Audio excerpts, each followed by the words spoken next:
Hello to all of you.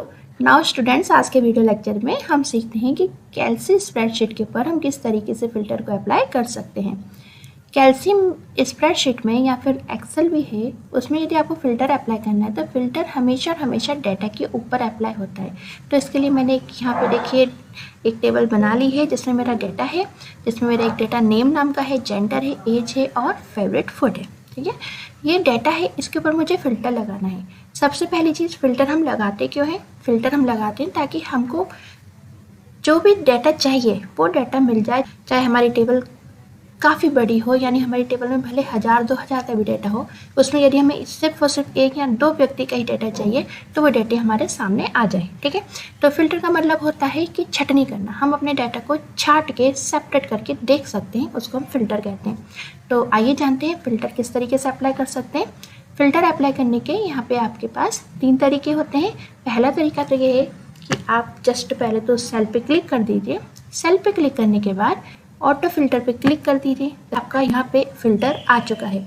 क्या पहचान है फ़िल्टर आने की? फ़िल्टर आने की पहचान होती है कि यहाँ पे देखिए आपको इस तरीके से डाउन एरो के साइन दिखने लगते हैं, और इन डाउन एरो पे यदि आप क्लिक करते हैं तो इस तरीके से लिस्ट दिखने लगती है। ठीक है, तो एक मेथड तो ये हो गई कि हमें सिर्फ और सिर्फ सेल को सिलेक्ट करना है और उसके बाद हमें जस्ट ऑटो फिल्टर पे अप्लाई कर देना है। अब मैं यहाँ से फ़िल्टर हटा देती हूँ क्योंकि मैंने आपको बताया था कि 3 तरीके होते हैं फ़िल्टर अप्लाई करने का। तो हमने पहला तरीका यानी पहली मेथड सीख ली है। तो हम यहाँ पे इसको हटाने के लिए सेल पे सिलेक्ट करते हैं और यहाँ से हमने सिलेक्ट किया था ऑटो फिल्टर, वहीं पे जाके दोबारा क्लिक करते हैं तो देखिए यहाँ से हमारा जो फ़िल्टर है वो हट चुका है। दूसरा मेथड है फ़िल्टर अप्लाई करने का कि आप जस्ट सेल को सिलेक्ट कीजिए। यहाँ पे ध्यान रखिएगा, जो आप सेल सेलेक्ट कर रहे हैं ना वो आपका हेडिंग सेल होना चाहिए, यानी जो हमने हेडिंग लिखी ना, जैसे name, gender, age, favourite food, तो इस तरीके से जो हेडिंग है उस सेल को आपको सिलेक्ट करना है। ओके, तो किसी भी सेल को सिलेक्ट कीजिए अपनी टेबल में से और अपने कीबोर्ड की सहायता से Ctrl+Shift+L को प्रेस कर दीजिए। Ctrl+Shift+L प्रेस करने से भी आपका फ़िल्टर अप्लाई हो जाता है, यानी Ctrl+Shift+L जो है वो आपकी एक शॉर्टकट की होती है ऑटो फिल्टर अप्लाई करने की। तीसरा मेथड क्या हो सकता है? सबसे पहले मैं इसको हटा देती हूँ यहाँ से फ़िल्टर, ताकि आपको तीसरा मेथड समझा सकूँ। तो सेम तरीका है, आप सेल को सिलेक्ट कीजिए। सेल को सिलेक्ट करने के बाद ये जो ऑटो फिल्टर का ऑप्शन था, या तो इस पर दोबारा क्लिक कर दीजिए जैसे हमने पहले किया था, या फिर आप Ctrl+Shift+L जैसे लाए थे फ़िल्टर उसी तरीके से फ़िल्टर को हटा सकते हैं, यानी Ctrl+Shift+L मैंने प्रेस किया है तो अब मेरा फ़िल्टर हट गया है। तो यदि पहली बार आप Ctrl+Shift+L प्रेस कर रहे हैं या ऑटो फिल्टर को क्लिक कर रहे हैं तब तो फ़िल्टर लग जाएगा, और दूसरी बार आप यदि ऑटो फिल्टर को प्रेस करते हैं या Ctrl+Shift+L प्रेस करते हैं तो आपका फ़िल्टर हट जाएगा। तीसरा तरीका होता है कि आप किसी भी सेल को सेल सिर्फ और सिर्फ आपका हेडिंग का होना चाहिए, है ना। तो यहाँ पे मेरे पास 4 हेडिंग्स हैं, तो 4 में से किसी भी सेल को मैं सिलेक्ट करूँगी। सिलेक्ट करने के बाद मुझे जाना होता है डाटा टैब के अंदर। जब मैं डाटा टैब के अंदर जाती हूँ तो यहाँ पे देखिए मुझे फ़िल्टर का ऑप्शन मिलता है। तो अब यहाँ पे ध्यान दीजिए फ़िल्टर के, हाँ, यहाँ पे मेरे को 2 ऑप्शन मिल रहे हैं, एक तो ऑटो फिल्टर और दूसरा है मोर फिल्टर्स। मोर फिल्टर्स के अंदर स्टैंडर्ड फिल्टर, एडवांस फिल्टर है, और 2 ऑप्शन और है, रीसेट फिल्टर और हाइड ऑटो फिल्टर। ठीक है, तो ये 5 ऑप्शन जो है वो हम सीखेंगे। तो 2 तो आपके ऑन है, 2 ऑफ है। ये जैसे जैसे हम काम करेंगे वैसे वैसे आपको समझ में आता जाएगा कि कब ये ऑप्शंस ऑन होते हैं, कब बंद होते हैं। ठीक है, अभी देखिए शुरुआत में ये ऑप्शन हमारे बंद हैं। ओके, तो डाटा फिल्टर अप्लाई करने के लिए आपको क्या करना है? तीसरा जो मेथड है उसमें आपने सेल को सिलेक्ट करना है, डाटा टैब में जाना है, और अभी हम सीख रहे हैं सिर्फ और सिर्फ ऑटो फिल्टर। तो हमें ऑटो फिल्टर पे यहाँ पे क्लिक कर देना है। तो जैसे ऑटो फिल्टर पे क्लिक करेंगे तो देखिए हमारा फ़िल्टर यहाँ पे अप्लाई हो चुका है। तो हम यहाँ पे सबसे पहले ऑटो फिल्टर देखते हैं। ऑटो फिल्टर क्या करता है? ऑटो फिल्टर में देखिए प्रत्येक कॉलम के साथ इस तरीके से ड्रॉप डाउन एरो बना हुआ है, और जब मैं इस पर क्लिक करती हूँ तो इस तरीके से मेरे सामने लिस्ट आ जाती है। इस लिस्ट में से मैं अपने डाटा को छाट सकती हूँ कि मुझे कौन सा डाटा चाहिए। जैसे फॉर एग्जांपल यदि आप यहाँ पर देखते हैं तो यहाँ पे ऑल लिखा हुआ है, और ऑल के साथ मैंने जो भी डाटा इसके अंदर एंटर किया है वो पूरा डाटा मेरे को यहाँ पे दिख रहा है। जैसे मेरा ये फेवरेट फूड की टेबल में 3 प्रकार के आइटम है, डोसा है, पिज़्ज़ा है और स्प्रिंग रोल है। अभी देखिए तो बाय डिफ़ॉल्ट सारे ऑन है क्योंकि फर्स्ट टाइम में सारे सिलेक्ट रहते हैं। अब मैं चाहती हूँ कि इसमें से सिर्फ और सिर्फ ये जो मेरे पास इतनी कंप्लीट लिस्ट है, इसमें से सिर्फ और सिर्फ उन व्यक्तियों का डाटा आ जाए जो सिर्फ और सिर्फ पिज़्ज़ा खाना पसंद करते हैं। तो उसके लिए मुझे क्या करना होगा? या तो डोसा और स्प्रिंग रोल, ये मुझे नहीं चाहिए तो इनको ऑफ कर देती हूँ और पिज़्ज़ा को ऑन रहने देती हूँ, ठीक है। या फिर दूसरा सबसे अच्छा ऑप्शन था मेरे पास कि ये जो ऑल का ऑप्शन है इसको अनसेलेक्ट कर दूँ। कारण क्या है कि अभी तो देखिए 3 आइटम है, हो सकता है इस तरीके से 30, 50, 100 आइटम होते तो मुझे सबको ऑफ करना पड़ता, ठीक है। तो इसलिए बेटर ऑप्शन होता है कि हमारे पास कितने भी आइटम हो, बेटर ऑप्शन होता है हम सबसे पहले जो ऑल के ऊपर सेलेक्ट है इसको हम अनसेलेक्ट कर लें ताकि हमारे सारे आइटम अनसेलेक्ट हो जाएं। अब हमको जो भी चाहिए उसको सिर्फ और सिर्फ हमें क्या कर लेना है, सिलेक्ट कर लेना है। तो हम यहाँ पे क्या करते हैं, पिज़्ज़ा को क्लिक करते हैं, ठीक है। और पिज़्ज़ा पे क्लिक करने के बाद हम यहाँ पे ओके करते हैं। तो यहाँ पे देखिए जो भी व्यक्ति पिज़्ज़ा को पसंद करते हैं उनका डाटा मेरे पास आ चुका है। यदि आप यहाँ से देखते हैं तो 1, 2, 3, 4 लोग ऐसे हैं जिनको पिज़्ज़ा पसंद है, उनका डाटा मेरे सामने आ चुका है। ओके नाउ अब मैं एडिट पर जाती हूँ और इसको अंडू कर लेती हूँ। तो यदि आप यहाँ पर देखेंगे, यदि मैनुअली भी आप देखेंगे ना तो यहाँ पे सिर्फ और सिर्फ 4 ही लोग निकल के आएंगे जो कि पिज़्ज़ा पसंद करते हैं। ओके इस तरीके से मैं फ़िल्टर अप्लाई कर सकती हूँ। सेम इसी तरीके से मैं एज पर भी फ़िल्टर अप्लाई कर सकती हूँ। यहाँ पे एज का क्राइटेरिया है तो सबसे पहले मुझे क्या कर लेना चाहिए, इसको ऑफ कर लेना चाहिए चेक बॉक्स को, है ना। ये जो चोकोर जो आपको दिखते हैं बटन या चोकोर कलर के चोकोर आपको जो बॉक्स दिख रहे हैं इनको हम चेक बॉक्स कहते हैं।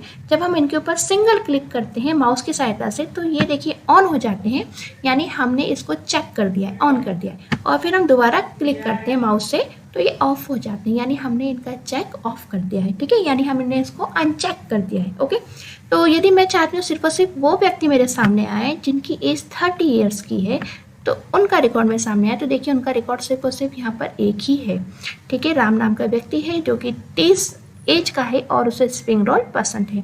फाइन, इस तरीके से मैं डिफरेंट चीज़ों पे अपने डाटा को अप्लाई कर सकती हूँ। आप चाहें तो वापस से सेम पूरा डाटा देख सकते हैं। पूरा डाटा देखने के लिए आपको क्या कर लेना है, ऑल पे क्लिक कर दीजिए तो सारा का सारा डाटा देखिए क्लिक हो चुका है ना, सिलेक्ट हो चुका है, तो सारा डाटा आपके सामने आ जाएगा। ओके कर दीजिए, देखिए सारा डाटा आ चुका है।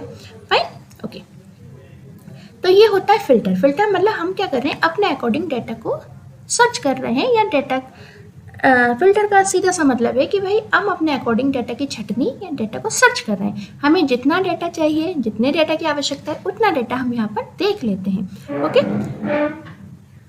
अब यहाँ पे एक और डाटा छाटने का तरीका देखिए, ठीक है। यहाँ पे देखिए जैसे कि मैंने आपको बताया कि हम क्या करते हैं, ऑल को अनसेलेक्ट कर लेते हैं और जो भी डाटा आता है उस पे ऊपर हम क्या कर देते हैं, क्लिक कर देते हैं। जैसे मुझे सिर्फ और सिर्फ इसमें देखना है कि कितने मेल हैं, कितने मेल का डाटा है, तो मेल के ऊपर मैंने क्लिक करा और ओके कर दिया तो मेल मेरे सामने आ गए, सारे के सारे, है ना। जो मेल है उनका सारा डाटा रिकॉर्ड मेरे सामने आ गया। दूसरा तरीका और हो सकता है ना, आप यदि यहाँ से सिलेक्ट नहीं करना चाहते तो सर्च आइटम पे भी आप लिख सकते हैं। जैसे आपको लिखना है ना फीमेल, तो आप यहाँ पे जो फीमेल का हमने एफ लिया है, जो हमने डाटा दिया ना सिर्फ वो लिखना होगा। जैसे फीमेल हमने पूरा नहीं लिखा, एफ लिखा है फीमेल को और मेल को एम लिखा है, तो यहाँ पे आपको सर्च में सिर्फ और सिर्फ एफ लिख देना है तो और उसके बाद ओके कर देना है। तो देखिए जितने भी फीमेल्स हैं उनका डाटा आपके सामने आ गया। ओके सो आप चेक बॉक्स पे क्लिक करके भी डाटा ले सकते हैं और यहाँ पे सर्च आइटम में लिख कर भी अपना डाटा ले सकते हैं।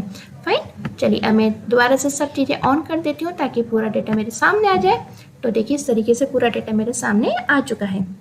ओके ना अब हम आगे बढ़ते हैं। तो जो फिल्टर ऑप्शन है ये हमको सॉर्ट करने की भी सुविधा देता है। सॉर्ट करना मतलब अपने डाटा को व्यवस्थित करना। सॉर्टिंग 2 प्रकार की होती है, एक असेंडिंग और एक डिसेंडिंग। असेंडिंग का मतलब छोटे से बड़े की सॉर्टिंग, यानी यदि आप नेम की सॉर्टिंग कर रहे हैं तो वो ABCD इस तरीके से सॉर्ट हो जाएगी। जैसे कि अभी मेरे नाम देखिए यहाँ पे अस्त व्यस्त दिख रहे हैं ना, कुछ भी किसी भी ऑर्डर में शॉर्ट नहीं है। यानी कि ऐसा नहीं है कि A का नाम ऊपर है, फिर B का नाम जिससे शुरू होता है उसका बाद में है, फिर C का नाम जिससे शुरू होता है उसका बाद में, ऐसे सॉर्टिंग में नहीं है ना मेरा डेटा। तो यदि मैं चाहती हूँ कि डेटा मेरा सॉर्ट हो जाए, यानी A से लेकर Z तक के क्रम में एक सॉर्टिंग आ जाए, एक क्रमबद्ध तरीके से पूरा डेटा आ जाए, तो उसके लिए मैं सॉर्टिंग अप्लाई करती हूँ। तो यदि मैं चाहती हूँ A से लेकर Z यानी छोटे से बड़े की तरफ मेरा डाटा व्यवस्थित हो जाए, तो उसके लिए मुझे क्या करना होगा, फिल्टर का जो डाउन एरो है इस पर क्लिक करना होगा और यहाँ पे एक ऑप्शन आता है शॉर्ट असेंडिंग। तो शॉर्ट असेंडिंग पे जब मैं क्लिक कर दूंगी तो देखिए मेरा डाटा शॉर्ट हो चुका है। जो A नाम के व्यक्ति हैं उनका नाम ऊपर आ चुका है, फिर A के बाद M का नाम आया, देन P का नाम आया है। ओके और यहाँ पे यदि लास्ट में देखते हैं तो T का नाम सबसे लास्ट में आया है। यदि मैं चाहती हूँ कि ये जो सॉर्टिंग है ये A से ना होते हुए लास्ट से हो जाए, यानी बड़े नंबर की पहले आए छोटा नंबर बाद में आए, यानी बड़े से छोटे क्रम में चले, ठीक है। तो यदि आप देख रहे हैं यहाँ पे, तो यहाँ पे टी नाम से एंड हो रहा है। मैं चाहती हूँ कि टी नाम सबसे पहले आ जाए, यानी जो सबसे बड़े अल्फ़ाबेट का नाम है वो सबसे पहले आ जाए। तो उसके लिए मुझे अपने डाटा को डिसेंडिंग ऑर्डर में सॉर्ट करना होगा। तो सेम तरीका है, फिल्टर के ड्रॉप डाउन मेन्यू पे क्लिक कीजिए और उसके बाद सॉर्ट डिसेंडिंग कर दीजिए। सॉरी, सेकंड ऑप्शन था, है ना, देखिए यहाँ पे सेकंड ऑप्शन था, इस पर क्लिक कर दीजिए। तो क्लिक करते देखिए उल्टे क्रम में डाटा आ गया, यानी कि जो सबसे बड़ा लेटर था हमारे डेटाबेस में उसका नाम सबसे पहले आ गया, है ना। तो टीना का नाम सबसे पहले आ गया, फिर सुप्रिया, फिर राम, और देखेंगे तो ए नाम सबसे लास्ट में चला गया। ओके, लेकिन जो सही मेथड है सॉर्ट करने की वो असेंडिंग ही होती है। तो हम अपने डाटा को असेंडिंग ऑर्डर में सॉर्ट कर देते हैं। तो मैंने अपने डाटा को दोबारा से असेंडिंग ऑर्डर में सॉर्ट कर दिया है। ठीक है ना, अब आगे बढ़ते हैं। तो फिल्टर में हमें कई सारे ऑप्शन दिखते हैं, हम सारे ऑप्शन से यहाँ पे ट्राई करते हुए चलते हैं। ओके,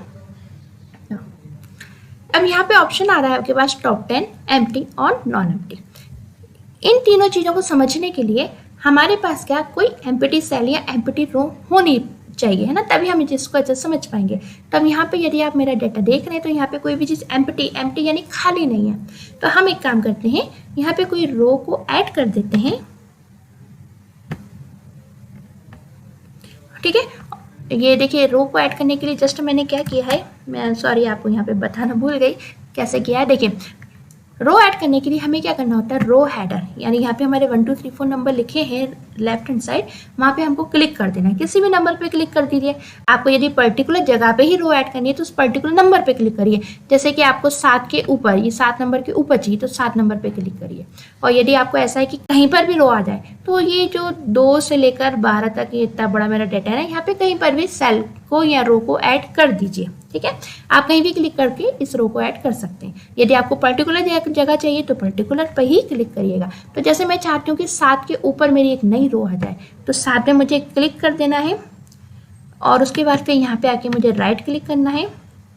राइट क्लिक करने के बाद यहाँ पे देखिए ऑप्शन आता है इंसर्ट रो अबव। तो इंसर्ट रो अबव पे मुझे क्लिक कर देना है और देखिए कहीं भी किसी भी सेल पे आप क्लिक करके देख लीजिए तो 7 नंबर पे डेटा आ चुका है। देखिए मैंने क्या किया था, 7 नंबर पे ही क्लिक करा था, है ना। तो 7 नंबर पे ही मेरी क्या हुई, एक नई रो आ गई और 7 नंबर पे जो डेटा था वो नीचे की तरफ चला गया। ओके, तो इस तरीके से खाली रो मेरे सामने आ चुकी है। ओके, नाउ अब हम अगले ऑप्शन ट्राई करते हैं। तो फिल्टर पे हमने क्लिक कर देना है। फिल्टर पे क्लिक करने के बाद यहाँ पे ऑप्शन आ रहा है टॉप 10। तो टॉप 10 पे क्लिक करके देखते हैं क्या होता है। टॉप 10 पे क्लिक करने पर यहाँ पर हमको कोई भी रिजल्ट नहीं मिला है। ठीक है, ऐसा क्यों हुआ मैं अभी जस्ट बताती हूँ। पहले मैं इसको अंडू कर देती हूँ। एज जो है, एज के फिल्टर के ऊपर मैं टॉप 10 लगाती हूँ। तो देखिए एज के फिल्टर के ऊपर टॉप 10 वर्क कर गया, बट टॉप 10 मेरे फेवरेट फूड के ऊपर वर्क नहीं करा। इसको मैं दोबारा से अंडू करती हूँ ताकि मैं आपको इसका डिफरेंस अच्छे से बता सकूँ। यदि मैं नेम पर टॉप 10 अप्लाई करती हूँ तो भी देखिए अप्लाई नहीं हुआ, मतलब जो अप्लाई हुआ उसमें क्या हो, तो भी देखिए प्रॉपर तरीके से अप्लाई नहीं हुआ, यानी कि जो डाटा है वो गायब हो गया है। ओके, रीज़न क्या है कि आपको समझ में आया। देखिए जो टॉप 10 है वो आपके जो नंबर्स हैं उनके ऊपर अप्लाई होता है प्रॉपर तरीके से। तो जो नंबर वाली कॉलम है, यानी नंबर देखिए मेरे सिर्फ और सिर्फ एज में है ना, तो यहीं पर मैं टॉप 10 पर क्लिक करूँगी और कहीं भी क्लिक करूँगी तो वो मेरी जो शीट है वो क्या हो जाएगी, गायब हो जाएगी। ओके, सो यहाँ पे जो जिसमें मेरे नंबर लिखे हैं, देखिए एज में नंबर लिखे हुए हैं ना, तो यहाँ पे मैं क्या करती हूँ, टॉप 10 पे क्लिक करती हूँ। तो देखिए टॉप 10 पे क्लिक करने से क्या हुआ, सिर्फ और सिर्फ वो रो गायब हुई जिसमें डेटा नहीं लिखा था। यानी टॉप 10 जितनी भी खाली सेल्स होते हैं या खाली रो होती हैं उनको हाइड कर देता है। ओके, तो इसने क्या किया, खाली रो को हटा दिया और बाकी का डाटा मेरे सामने लाकर दे दिया। अब मैं इसको दोबारा से एडिट कर देती हूँ। अब हम आगे बढ़ते हैं। तो अब देखते हैं यहाँ पर हमारे पास और भी कई सारे ऑप्शंस अवेलेबल हैं टॉप 10 के बाद। टॉप 10 के बाद एक तो एम्प्टी और दूसरा नॉन एम्प्टी। यदि मैं एम्प्टी पे क्लिक करती हूँ तो मेरे सामने वो रो आ जाएगी जो कि खाली है। यदि आप देखेंगे तो यहाँ पे मेरी 7 नंबर की रो खाली है।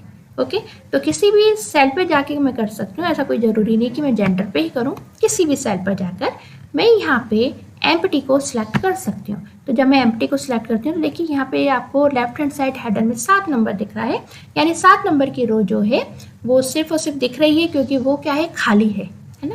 तो एम्प्टी का मतलब जो भी खाली रो होगी वो मुझे दिख जाएगी ना। अब मैं इसको दोबारा से अंडू कर देती हूँ। ताकि सारा डेटा मेरे सामने आ जाए। और देखिए अंडू करने से सारा डेटा मेरे सामने आ चुका है।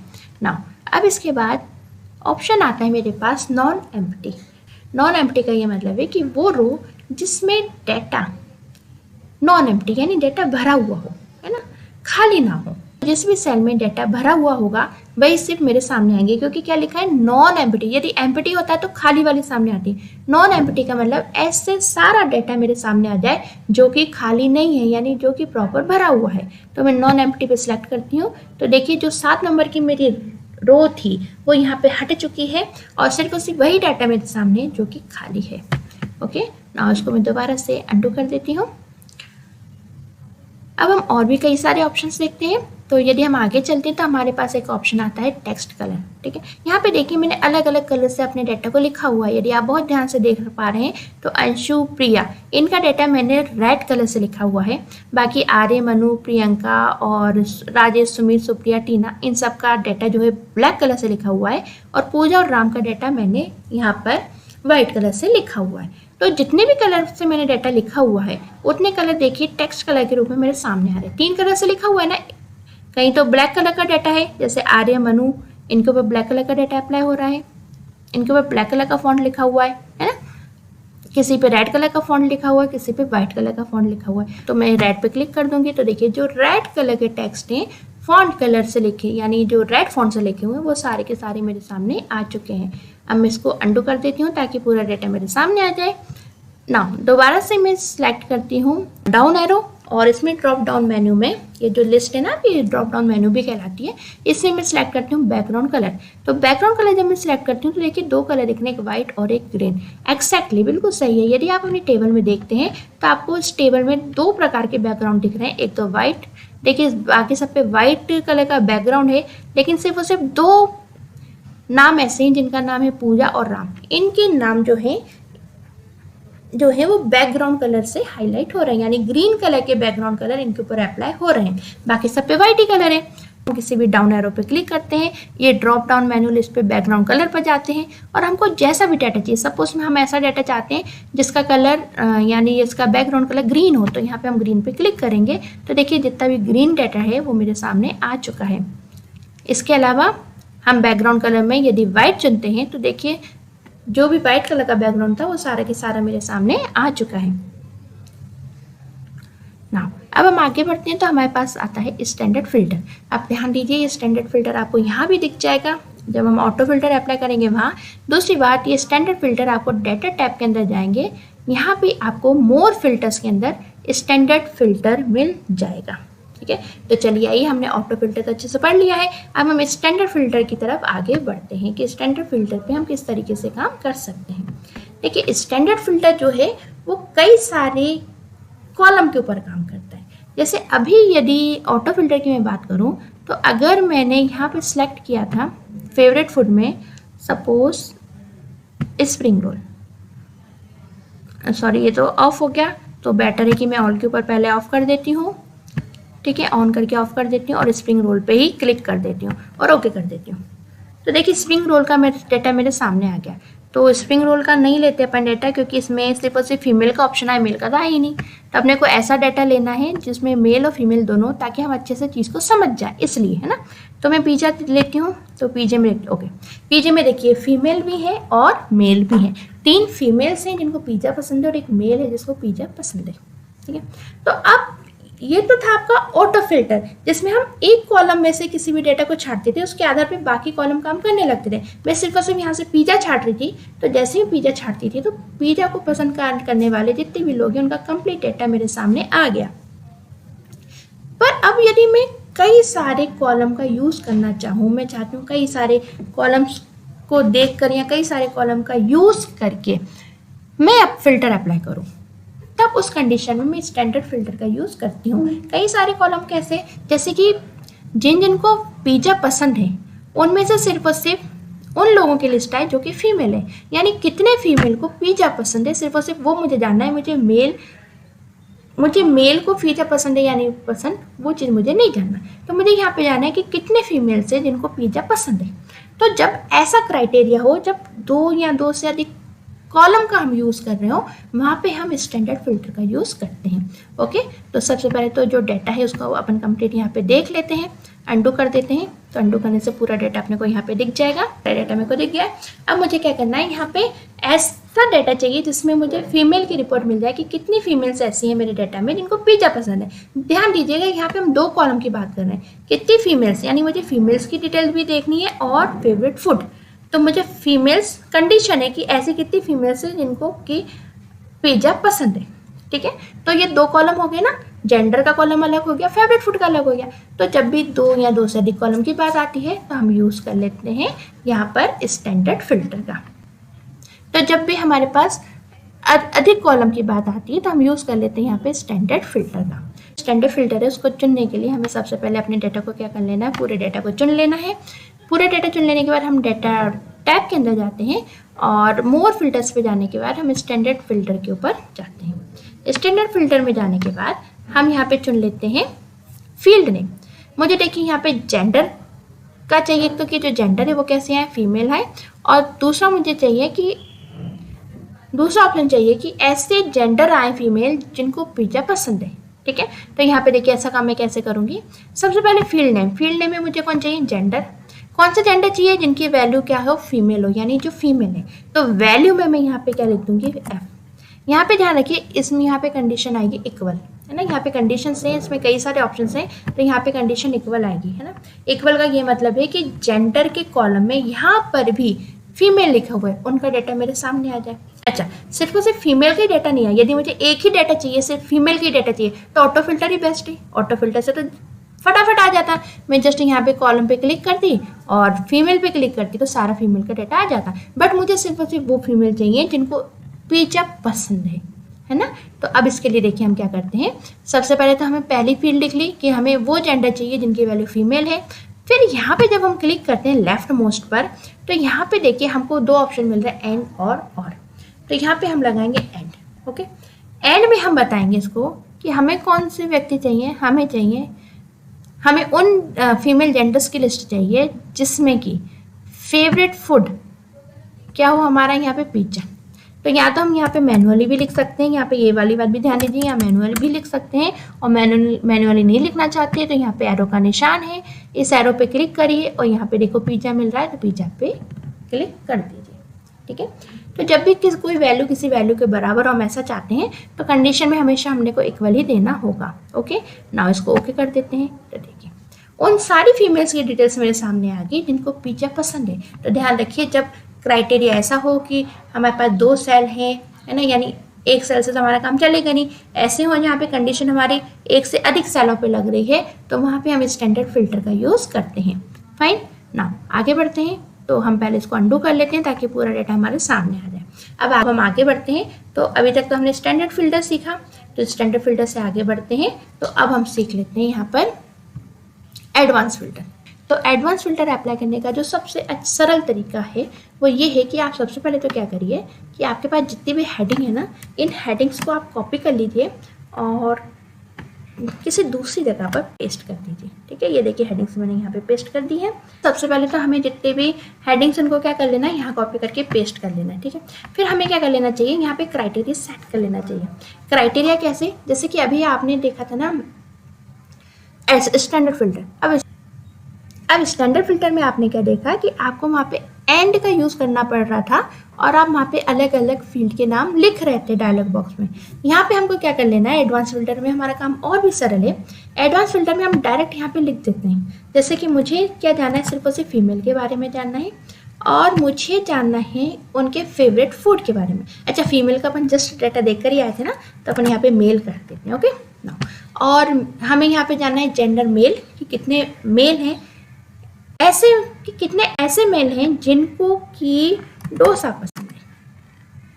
ठीक है, हमने यहाँ पे 2 क्राइटेरिया दे दिए, ऐसे कितने मेल हैं जिनको डोसा पसंद है, ये चीज़ हमको जानना है। तो इसके लिए हम यूज़ करेंगे अब एडवांस फिल्टर का। ये चीज़ हम स्टैंडर्ड फिल्टर से भी कर सकते थे, तो स्टैंडर्ड फिल्टर जस्ट मैंने आपको सिखा दिया है, आप उससे यूज़ करके देख लीजिएगा। अब हम सीख रहे हैं यहाँ पे एडवांस फिल्टर। ठीक है, सो एडवांस फिल्टर के लिए सबसे पहले तो जो बेस्ट तरीका है वो यही है कि आप सबसे पहले हेडिंग यहाँ पे लिख लीजिए कहीं और अपने क्राइटेरिया को यहाँ पे सेट कर दीजिए कि मुझे मेल्स की लिस्ट चाहिए जिनको कि डोसा पसंद है।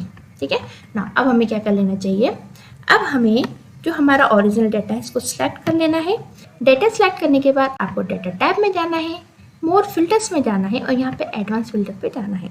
एडवांस फिल्टर में जब हम जाते हैं तो देखिए यहाँ पे आपको कुछ डाटा तो बाय डिफ़ॉल्ट मिल रहा है, बट इस डाटा को मैं हटा देती हूँ क्योंकि कई बार ये डाटा नहीं भी मिलता।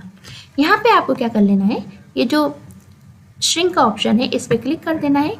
यहाँ पे क्लिक करने के बाद आपको जो नेम और ये क्राइटेरिया आपने सेट किया ना, इस डाटा को ले लेना है, ठीक है। अब यहाँ पे देखिएगा मैंने इसको इस तरीके से सिलेक्ट किया ना, जैसे नेम है, नेम के ऊपर की रो भी ले ली और ये क्राइटेरिया वाली भी ले ली। यदि मैंने ऐसा किया तो ध्यान से देखिएगा क्या होता है। मैंने ओके करती हूँ तो ये बता रहा है कि रेंज सही तरीके से आपने नहीं ली है ना। इसका ये जो मैसेज आया इसका यही मतलब है कि मैंने रेंज सही नहीं ली है। तो अब रेंज सही कैसे लेते हैं, रेंज सही लेने के लिए आपको क्या करना होगा, देखिए यहाँ पे स्ट्रिंग पे दोबारा क्लिक करिए और ये रेंज है ना उतनी लेनी थी कि आपने ली है। जैसे कि मैंने एक रेंज ऊपर ले ली थी, name, gender, age, favourite, heading के ऊपर की एक रो और ले ली थी, तो उसमें तो कोई डाटा ही नहीं था ना। तो जिसमें कोई डाटा ही नहीं होता यदि मैं उसको ले लेती हूँ तो एडवांस फिल्टर उसमें मुझे एरर मैसेज देता है, ठीक है। तो ध्यान रखिएगा जब हम एडवांस फिल्टर का यूज़ कर रहे हैं तो हमें उतना ही एरिया लेना है जितने एरिया की हमको आवश्यकता है ना। एक्स्ट्रा रो हमको यहाँ पर नहीं लेनी है। ओके, तो देखिए मैंने बिल्कुल सही यहाँ पे रेंज सिलेक्ट की है, सिर्फ और सिर्फ 2 ही रो सिलेक्ट की है और उनके अंदर मेरा डाटा लिखा हुआ है। ओके ना, वापस से एक्सपेंड के ऊपर क्लिक कर देना है और उसके बाद ओके कर देना है। तो देखिए उन सारे मेल्स के डाटा आ गए जिनको डोसा पसंद है। तो ये था हमारा एडवांस फिल्टर। ओके फ्रेंड्स, तो आज के वीडियो लेक्चर में हमने सीखा ऑटो फिल्टर, दूसरा ऑप्शन हमने क्या सीखा यहाँ पे स्टैंडर्ड फिल्टर, तीसरा ऑप्शन हमने यहाँ पे सीखा एडवांस फिल्टर। ये तीनों ऑप्शंस आप सीख चुके हैं, इनकी आप अच्छे से प्रैक्टिस कीजिएगा तो आपको काफ़ी अच्छे से क्लियर हो जाएगा और काफ़ी अच्छे से आ जाएगा। एग्जाम की दृष्टि से ये टॉपिक बहुत ही इंपॉर्टेंट है, या फिर आप कहीं भी जॉब के लिए जाते हैं तो इंटरव्यू में इस तरीके के क्वेश्चंस पूछे जाते हैं, तो आप इनको अच्छे से तैयार कर लीजिएगा। ना स्टूडेंट्स, अब मैं यहाँ पे आपको एक चीज़ और बता देना चाहती हूँ। पहले तो मैं क्या करती हूँ, एडिट कर देती हूँ ताकि पूरी लिस्ट मेरे सामने आ जाए। तो देखिए पूरी लिस्ट जो है यानी पूरा जो डाटा है वो मेरे सामने आ चुका है। अब यहाँ से सबसे पहले तो मैं क्या करती हूँ, यहाँ से जो फिल्टर है उसको हटा देती हूँ। तो सिलेक्ट किया और फिल्टर पे क्लिक करा तो देखिए जो फिल्टर है वो हट चुका है। अच्छा, एक तरीका और होता है फिल्टर को हटाने का, वो भी आप हाथों हाथ यहाँ पे सीख जाइए। मैं यहाँ पे दोबारा से फिल्टर लगा देती हूँ, ठीक है। मैं आपको वो तरीका भी सिखा देती हूँ कि फिल्टर को कैसे हटाया जाता है। डाटा टैब में जाइए, डाटा टैब में जाने के बाद आपको जो मोर फिल्टर्स का ऑप्शन दिख रहा है ना, देखिए स्टार्टिंग में मैंने आपको बताया था ना कि ये 2 ऑप्शन तो हाईलाइट थे, स्टैंडर्ड और एडवांस, लेकिन ये जो 2 ऑप्शन है रीसेट फिल्टर और हाइड ऑटो फिल्टर, ये हाईलाइट नहीं थे। तो ये कब हाईलाइट होते हैं, ये तब हाईलाइट होते हैं जब हम अपने टेबल के ऊपर फिल्टर अप्लाई कर चुके होते हैं, ठीक है। जब तक हम फिल्टर अप्लाई नहीं करते ये हाईलाइट नहीं होते, फिल्टर अप्लाई करने के बाद ही ये हाईलाइट होते हैं, ठीक है। तो हमें यहाँ पे क्या कर देना है, हाइड ऑटो फिल्टर पे क्लिक कर देना है, तब भी देखिए जो ऑटो फिल्टर है वो यहाँ से हट चुका है। ओके फ्रेंड्स, आज आपने फिल्टर देखे जिसमें आपने सीखा ऑटो फिल्टर, दूसरा आपने सीखा यहाँ पे स्टैंडर्ड फिल्टर, तीसरा आपने यहाँ पे सीखा एडवांस फिल्टर और चौथा आपने यहाँ पे फिल्टर को हाइड करना भी सीख लिया है। ओके फ्रेंड्स, तो मिलते हैं नेक्स्ट वीडियो लेक्चर में। आपको लेक्चर कैसा लगा कमेंट बॉक्स में जरूर बताइएगा। Okay friends, bye bye.